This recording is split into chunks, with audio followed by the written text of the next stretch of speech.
Ya, selamat pagi bagi anak-anakku sekalian.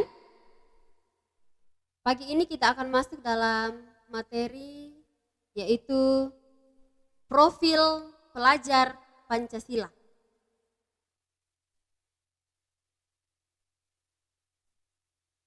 Profil pelajar Pancasila sesuai visi dan misi Kementerian Pendidikan dan Kebudayaan sebagaimana tertuang dalam Peraturan Menteri Pendidikan dan Kebudayaan Nomor 22 Tahun 2020 tentang Rencana Strategis Kementerian Pendidikan dan Kebudayaan tahun 2020 sampai tahun 2024. Pelajar Pancasila adalah perwujudan pelajar Indonesia sebagai pelajar sepanjang hayat yang memiliki kompetensi global dan berperilaku sesuai dengan nilai-nilai Pancasila global, bergotong royong, mandiri, bernalar kritis dan kreatif.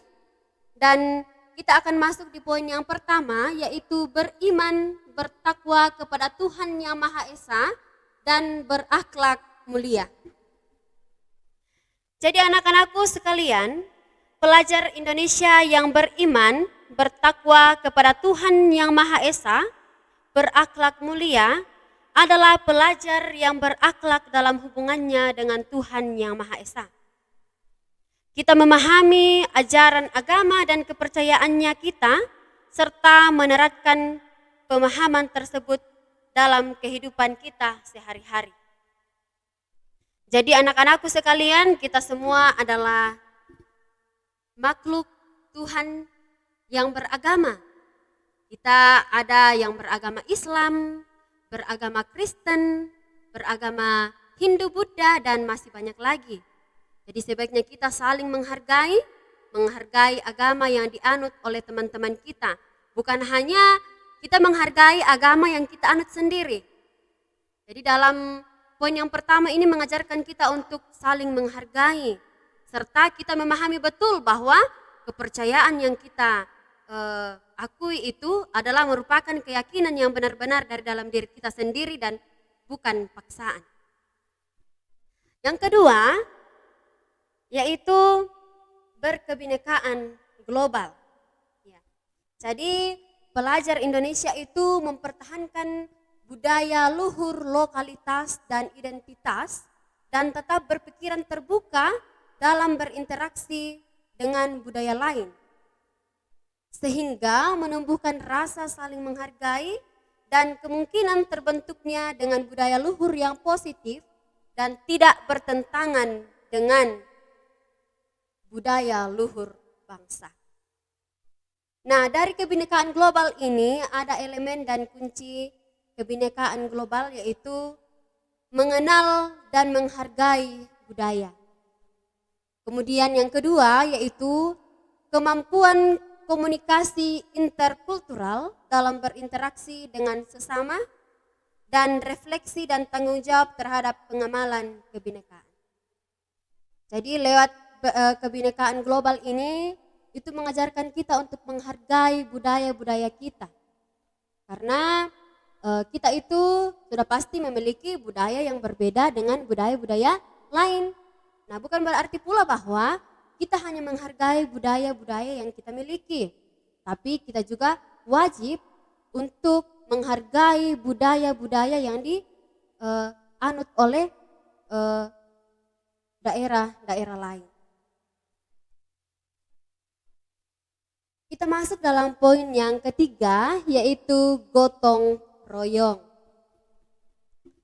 Pelajar Indonesia memiliki kemampuan bergotong royong, yaitu kemampuan untuk melakukan kegiatan bersama-sama dengan sukarela agar kegiatan dapat lancar, mudah, dan ringan. Jadi kalau misalnya ada kegiatan di sekolah, ada kegiatan untuk membersihkan sekolah, jangan ada yang sembunyi di kelas dan teman-teman yang lain ikut berpartisipasi untuk membersihkan lingkungan sekolah. Tapi ada baiknya semuanya ikut untuk bergotong royong mengikuti kegiatan-kegiatan yang diadakan oleh sekolah, baik itu kegiatan mulai membersihkan di sekolah maupun ibadah dan lain-lain. Itu kan masuk dalam gotong royong. Kemudian ada elemen dari gotong royong yaitu kolaborasi, kepedulian, dan berbagi. Jadi kalau kita berkolaborasi atau bekerja sama, kita juga melakukan poin yang kedua yaitu kepedulian. Jadi kita peduli, akhirnya kita membantu sesama. Kemudian berbagi. Berbagi ini kan artinya kita ikut membantu orang-orang yang membutuhkan. Itu merupakan 3 poin penting dari gotong royong yaitu kolaborasi, kepedulian, dan berbagi. Kemudian ada ciri keempat dari profil pelajar Pancasila. Yang keempat yaitu mandiri. Pelajar Indonesia merupakan pelajar mandiri adalah pelajar yang bertanggung jawab atas proses dan hasil belajarnya. Nah, elemen dari pelajar mandiri itu sendiri ada 3. Yang pertama, kesadaran akan diri sendiri. Yang kedua, situasi yang dihadapi. Dan yang ketiga yaitu regulasi diri. Jadi lewat poin ini kita diajarkan untuk mandiri. Kita dikasih tugas untuk dikerjakan mandiri. Jangan kita mengharapkan bahwa nanti saya akan dibantu oleh teman saya yang lebih pintar. Jadi mandiri itu artinya kita mampu melaksanakan seluruh kegiatan-kegiatan kita dengan kemampuan kita sendiri. Nah, dari itu kita dapat memegang tanggung jawab kita sendiri dengan baik. Kita melaksanakan ujian-ujian atau ulangan-ulangan harian atau semester, itu kan memerlukan kemandirian. Kita tidak memerlukan bantuan dari orang lain, tapi kita memerlukan kemampuan dari diri sendiri. Nah, dari situlah ada namanya sikap mandiri. Kemudian ada poin yang kelima yaitu bernalar kritis. Pelajar yang bernalar kritis mampu secara objektif memproses informasi baik kualitatif maupun kuantitatif, membangun keterkaitan antara berbagai informasi, menganalisis informasi dan menyimpulkannya. Jadi bernalar kritis.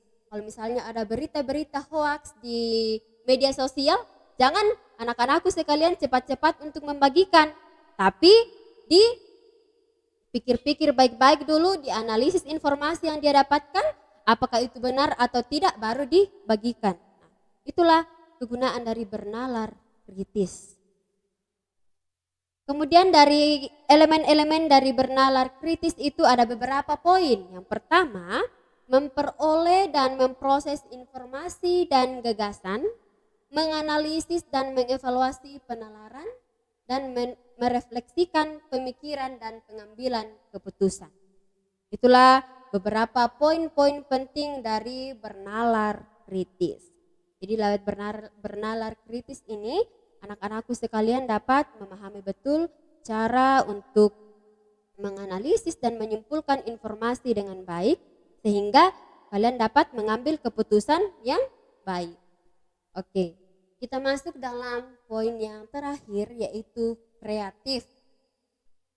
Kreatif itu artinya pelajar yang kreatif mampu memodifikasi dan menghasilkan sesuatu yang bermakna, bermanfaat, dan positif. Kalau kata kreatif ini mungkin sudah tidak lazim lagi kita dengar. Apalagi saat ini kita sudah menggunakan IT ya. Kita memiliki Facebook, memiliki WhatsApp, dan beberapa media sosial lainnya. Jadi kita kreatif dalam menggunakan setiap media sosial, seperti menggunakan media sosial untuk menawarkan jualan. Jadi biasanya orang menggunakan Facebook untuk memposting jualannya, itu kan merupakan bagian dari kreatif. Kemudian ada juga kreatif dalam hal lain, misalnya menghasilkan sesuatu yang bermanfaat bagi sekolah. Misalnya membuat pot bunga dari kain bekas. Nah, itu kan bermanfaat untuk keindahan sekolah. Kemudian banyak lagi kegiatan-kegiatan yang dapat dilakukan oleh anak-anakku sekalian seperti mengikuti kegiatan-kegiatan ekstrakurikuler yang diadakan oleh sekolah. Itu kan merupakan bagian dari terwujudnya kata kreatif. Ya anak-anakku sekalian, sampai di sinilah kegiatan kita dalam materi profil pelajar Pancasila. Semoga anak-anakku sekalian dapat mengambil pelajaran bahwa sebagai pelajar Pancasila itu senantiasa memegang 6 poin, yaitu beriman dan bertakwa kepada Tuhan Yang Maha Esa, kemudian berkebinekaan global dan ikut untuk menggotong royong, kemudian senantiasa mandiri dan bernalar kritis serta memiliki jiwa yang kreatif. Jadi untuk hari ini sekian dan terima kasih atas partisipasi siswa-siswi yang telah mengikuti materi kita pada pagi hari ini. Terima kasih.